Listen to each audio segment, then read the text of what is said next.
But do you recall the most famous reindeer of all? Rudolph the red-nosed reindeer. Rudolph the Red-Nosed Reindeer, written for Montgomery Ward by Robert L. May and first published in 1939. 'Twas the day before Christmas, and all through the hills the reindeer were playing, enjoying the spells of skating and coasting and climbing the willows and hopscotch and leapfrog protected by pillows, while every so often they'd stop to call names at one little deer not allowed in their games. Ha ha, look at Rudolph, his nose is a sight, it's red as a beet, twice as big, twice as bright. While Rudolph just wept. What else could he do? He knew that the things they were saying were true. Where most reindeers' noses are brownish and tiny, poor Rudolph's was red, very large, and quite shiny. In daylight it dazzled. The picture shows that. At nighttime it glowed like the eyes of a cat. And putting dirt on it just made it look muddy. Oh, boy, was he mad when they nicknamed him Rudy. That's why, on this day, Rudolph almost felt playful. He hoped that from Santa soon driving his sleigh full of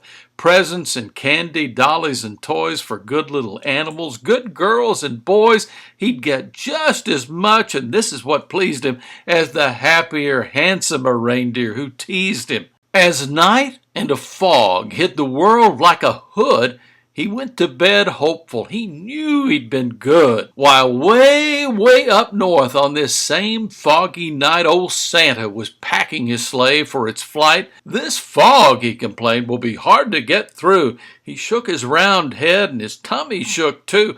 Without any stars or a moon as a compass, this extra dark night is quite likely to swamp us. To keep from collisions, we'll have to fly slow. To keep our direction, we'll have to fly low. We'll steer by the street lamps in houses tonight in order to finish before it gets light. Just think how the boys and girls' faith would be shaken if we didn't reach 'em before they awaken. Come Dasher, come Dancer, come Prancer and Vixen. Come Comet, come Cupid, come Donner and Blitzen.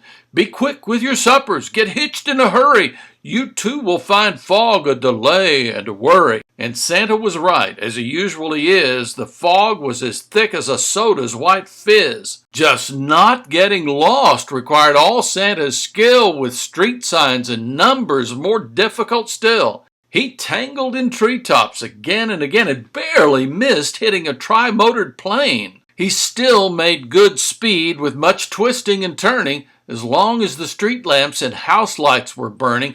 At each house, first noting the people who lived there, he'd quickly select the right presents to give there. By midnight, however, the last light had fled, for even big people have then gone to bed. Because it might wake them, a match was denied him. Oh my, how he wished for just one star to guide him. Through dark streets and houses, old Santa fared poorly. He now picked the presents more slowly, less surely. He really was worried, for what would he do if folks started waking before he was through? The air was still foggy, the night dark and drear, when Santa arrived at the home of the deer. A ledge that he tripped on while seeking the chimney gave Santa a spill and a painfully skinned knee. The room he came down in was blacker than ink. He went for a chair and then found it a sink. The first reindeer bedroom was so very black he tripped on the rug and fell flat on his back, so dark that he had to move close to the bed and squint very hard at the sleeping deer's head before he could choose the right kind of toy, a doll for a girl or a train for a boy. But all this took time and filled Santa with gloom, while slowly he groped toward the next reindeer's room. The door he just opened when, to his surprise, a dim but quite definite light met his eyes. The light wasn't burning. The glow came instead from something that lay at the head of the bed. And there lay, but wait now, what would you suppose? The glowing, you've guessed it, was Rudolph's red nose. So this room was easy. This one little light let Santa pick quickly the gifts that were right. How happy he was till he went out the door. The rest of the house was as black as before, so black that it made every step a dark mystery. And then came the greatest idea in history. He went back to Rudolph and started to shake him, of course very gently, in order to wake him. And Rudolph could scarcely believe his own eyes. You can just imagine his joy and surprise at seeing who stood there so real and so near, while telling the tale we've already told here. Poor Santa's sad tale of distress and delay, the fog and the darkness and losing the way, the horrible fear that some children might waken before his complete Christmas trip had been taken. And you, he told Rudolph, may yet save the day. Your wonderful forehead may yet pave the way for a wonderful triumph. It actually might. Old Santa, you notice, was extra polite to Rudolph regarding his wonderful forehead. To call it a big, shiny nose would sound horrid. I need you, said Santa, to help me tonight, to lead all my deer on the rest of our flight. And Rudolph broke out into such a big grin it almost connected his ears and his chin. A note for his folks, he dashed off in a hurry. I've gone to help Santa, he wrote. Do not worry, said Santa. My sleigh I'll bring down to the lawn. You'd stick in the chimney, and flash, he was gone. So Rudolph pranced out through the door, very gay, and took his proud place at the head of the sleigh. The rest of the night, well, what would you guess? Old Santa's idea was a brilliant success. And brilliant was almost no word for the way that Rudolph directed the deer and the sleigh.